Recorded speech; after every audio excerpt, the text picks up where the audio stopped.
If water and power suddenly cut out tomorrow, that water purifier in your house, that cost several thousand yuan, is very likely to turn into a pile of waste plastic in an instant because modern high-tech filter cartridges look advanced, but are actually extremely dependent on electricity, consumables, and the supply chain. Once a disaster strikes, replacement filters cannot be bought, and the equipment loses power and cannot run. The most expensive water purification system in your hands might not even be able to give you a single sip of safe water, but at the same time, an ordinary unglazed clay flower pot that costs only $10 has the potential to continuously provide you with filterable drinking water in extreme situations. This is no exaggeration. This is a survival technology repeatedly proven by wars, disasters, and history. Many people now have various high-end water purifiers at home. Those with smart screens, those with UV sterilization, those with filter life reminders, and even internet connectivity. They are indeed convenient to use under normal circumstances. But they share a common problem. Almost all of them rely on proprietary filters. Manufacturers will set replacement reminders on the water purifiers.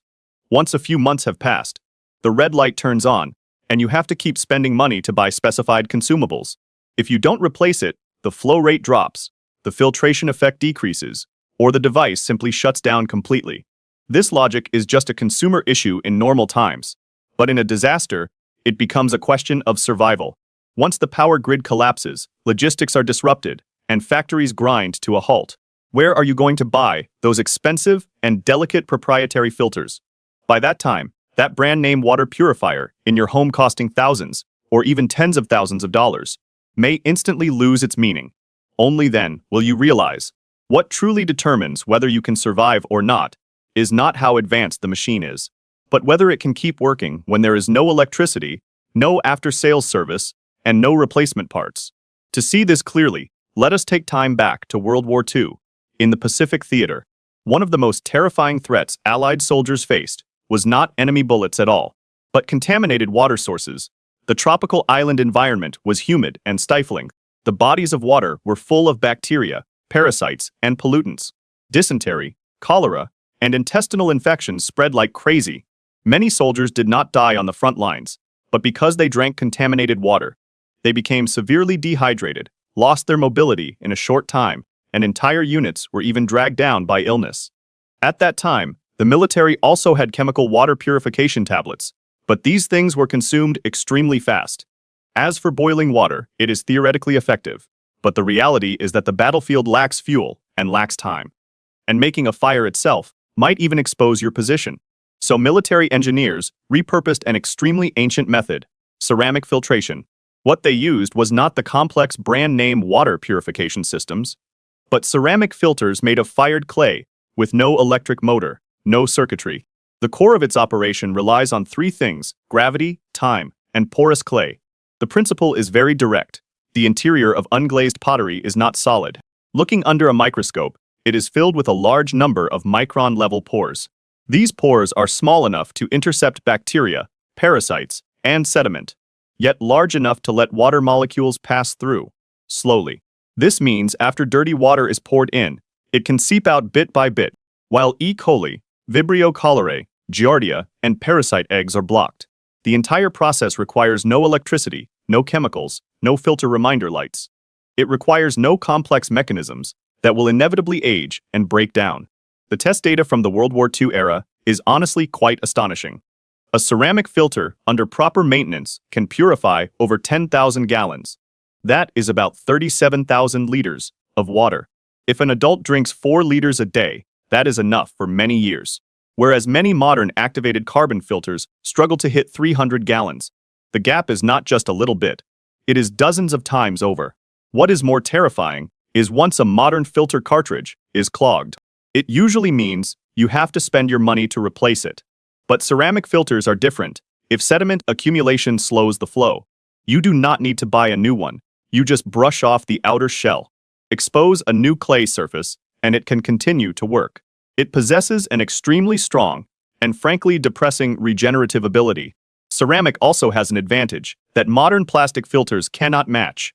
It is not afraid of high or low temperatures, nor ultraviolet radiation. It has no complex electronic components, so no worry about water damage. As long as it is not completely shattered, it can almost always work.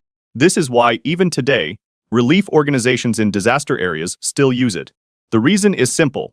It does not rely on batteries or supply chains. As long as there is clay and a kiln, it can be produced. Relevant research has shown the bacteria removal rate can reach over 99%. It is also highly effective against a variety of protozoa and parasites.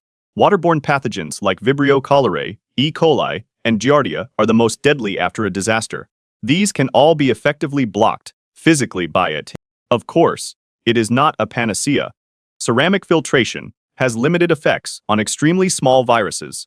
Because some viruses are already down to the nanometer scale in size, they might pass through the pores. But a realistic word must be said here. Many household commercial filters, without additional chemical disinfection, are equally helpless against viruses. And at a real survival scene, what is most likely to bring a person down is often not those abstract ultra-micro viruses, but acute diarrhea and infection from dirty water. That is to say, what ceramic filtration solves is the most realistic and common part of the problem. More importantly, you can even make this system yourself. The most basic material is just 2 unglazed red clay flower pots. Note that it must be unglazed, meaning the kind of pure clay with no shiny coating. Only unglazed pottery retains the microporous structure that can truly filter. The method is not complicated. First, clean the flower pots thoroughly to remove sand, dirt, and impurities. Then seal the drainage hole at the bottom of the upper flower pot, using a plug or silicone. Next, stack the 2 flower pots one on top of the other. Seal the connecting gap well to prevent dirty water from bypassing the filter layer. When using it, pour the water to be treated into the upper flower pot. The water will slowly permeate the clay wall under the action of gravity. Pathogens and sediment remain on the outside while the purified water drips below. The speed is indeed not fast, as filtering 1 gallon might take 4 hours.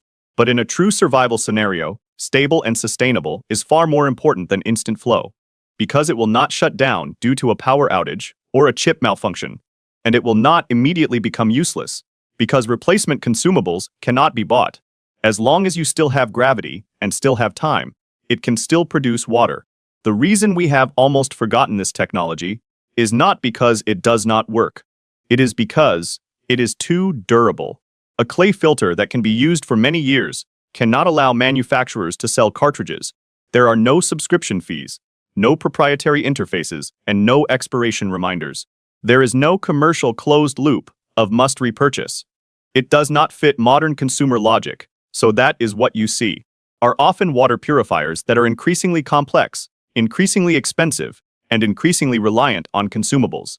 They are indeed convenient in normal times, but once detached from the supply chain, they are shockingly fragile. Truly reliable technologies are often not the most complex, but the most difficult to destroy. To summarize the most core reality, first, ceramic filtration relies on microporous physical interception, which can effectively remove most bacteria, parasites, and sediment. Second, historical tests show a single ceramic filter can handle over 10,000 gallons of water. Third, if it is clogged, it can be brushed and regenerated without the need to frequently replace core components. Fourth, it does not rely on electricity, chips, logistics, or proprietary consumables. Fifth, under disaster conditions, the reliability of this type of simple system often far exceeds that of expensive equipment.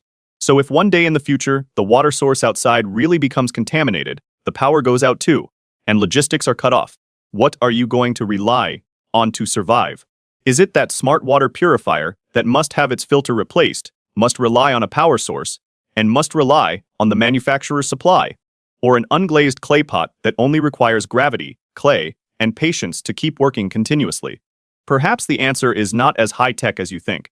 Sometimes the things that can truly save lives are not the most expensive machines in the kitchen, but that ordinary flower pot you wouldn't normally look at twice. It is unremarkable, not connected to the internet, does not glow, has no screen, and will not remind you to upgrade. But at certain critical moments, it might be much closer to the word survival than a whole set of expensive equipment.